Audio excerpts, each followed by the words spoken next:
kababaihang Muslim para sa kapayapaan. Si Miss Zaira po ang magpapahayag in behalf of Muslim Filipino Women for Peace. Ang Panginoon, dahil ang ginawa po nilang pagpapay ay mali. Ibig sabihin po, lahat po ng ginagawa natin, yan po ay alam ng Panginoong Diyos. Kaya nagpapasalamat po kami dahil nandito po tayo, ang mga nagpay ng reklamo laban sa mga suwail at mapaglinlang na mga tao. Yan lang po ang magpapatunay sa ating mga kababayan na mayroong pong batas. So patuloy lang po tayong makinig at manood, especially sa mga vlogger, ang mga balita, kung ano po ang mga susunod na kabanata at kung ano ang mangyayari po sa tunay na korte. Yan po ay pasasalamat sa kanila. Kaya isang sigaw po natin, ang ating batas ay may pangil. Ang ating batas ay nagsasabi ng bawang katotohanan lamang. Hindi po ito fake news, di ba po, Atty. Garing? Hindi po ito fake news. Ang kailangan po natin ay sundan po natin ang batas dahil ang batas po ang magpapatunay na ang ginawa ng mga congressman kung paano nila ipinail itong impeachment. Sabi nga po nila 4 na beses, ibig sabihin po may pagkakamali. So, isa lang naman po yan, dahil sa 2028, sigurado na po ang ating Ma'am Vice President Inday Sara Duterte. Siya na po ang susunod na Pangulo ng ating bansang minamahal na Pilipinas. Ayos! Maraming salamat po. Korte Suprema! Ipaglaban! Rule of law! Ipaglaban! Korte Suprema! Ipaglaban! Boses ng kababaihang Muslim para sa kapayapaan. Si Miss Zaira po ang magpapahayag in behalf of Muslim Filipino Women for Peace. Okay, magandang araw sa ating lahat. Mabuhay ang mga kapwa Duterte supporters. Mabuhay ang mga vloggers. Mabuhay ang mga Duterte riders supporters. Mabuhay ang Pilipinas. Mabuhay! Mabuhay ang Supreme Court. Mabuhay! Kung hindi po tayo makikinig sa ipinalabas na mensahe mula sa Supreme Court, itigil na ang bariksak! Di ba? Sa mga nag-iingay na mga politiko o mga non-politics, especially ang mga rena ng Mindiola Recta, manahimik po tayo! Irespeto ang rule of law! Irespeto ang Supreme Court! Yes! Dahil ang Supreme Court ang siyang pinanggagalingan ng lahat pagdating sa rule of law! So bilang isang Muslim, kami po ay naninindigan na ipaglaban ang rule of law mula sa Supreme Court.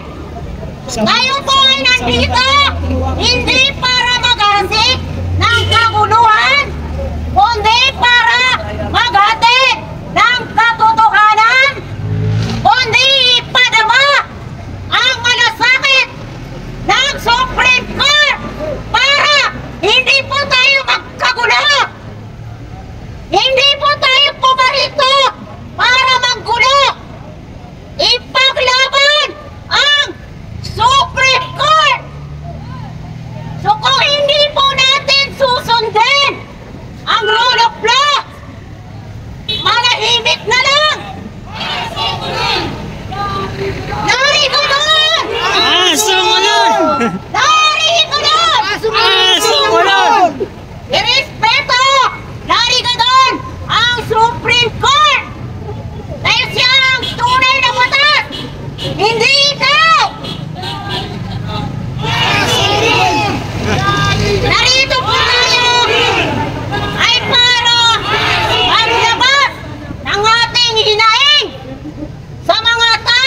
Sarado ang utak!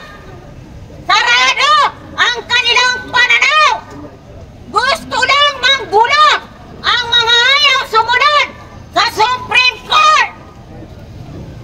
Bilang isang Muslim, nandito po kami para ipakita, iparamdam ang tunay na suporta sa Supreme Court! Mabuhay ang Supreme Court!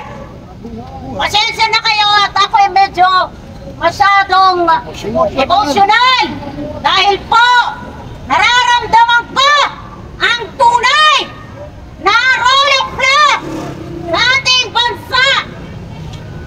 Mananawagan lang po ako sa mga panay-dakdak na mga politiko na walang hangad kundi ang sariling kapakanan.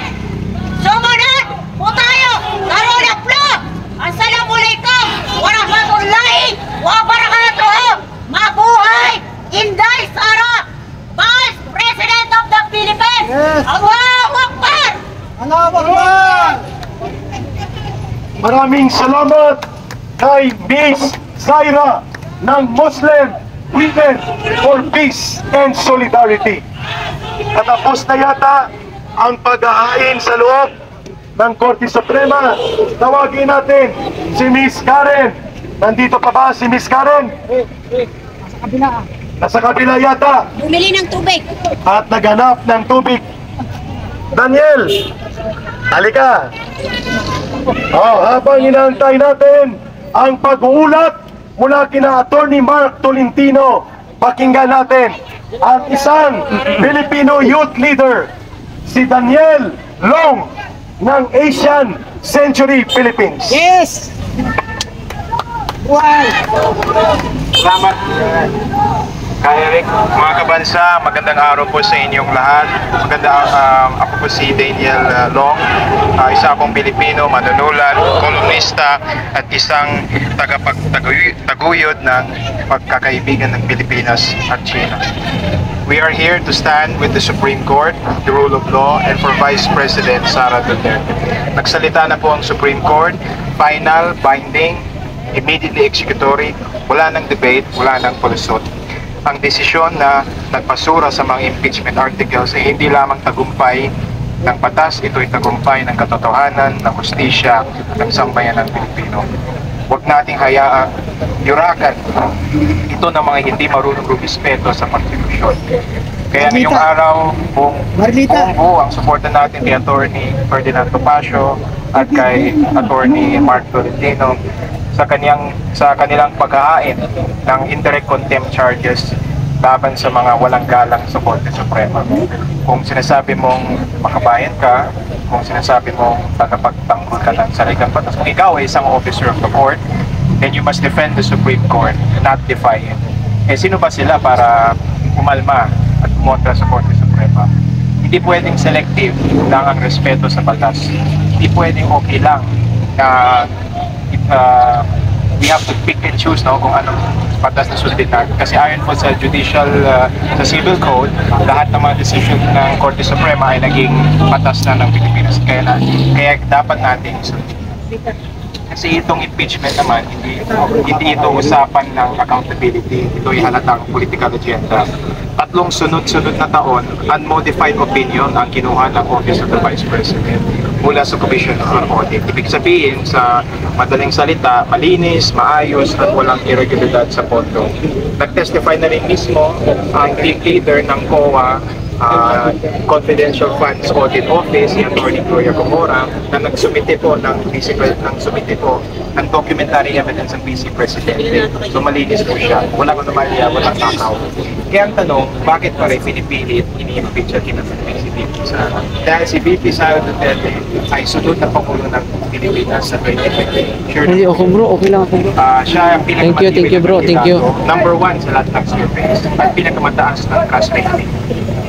Kaya ang totoong layunin ng mga kalaban, patawan siya ng multang may perpetual disqualification. Kaya tayo ngayon nagsasama-sama para ilaban ang legal na tagumpay, kundi para ipahayag hands off to the Supreme Court. ang pinaglalaban natin ay yung rule of just law. Maraming salamat at buhay ng Pilipinas. Okay. Thank you, Brother Daniel Lo.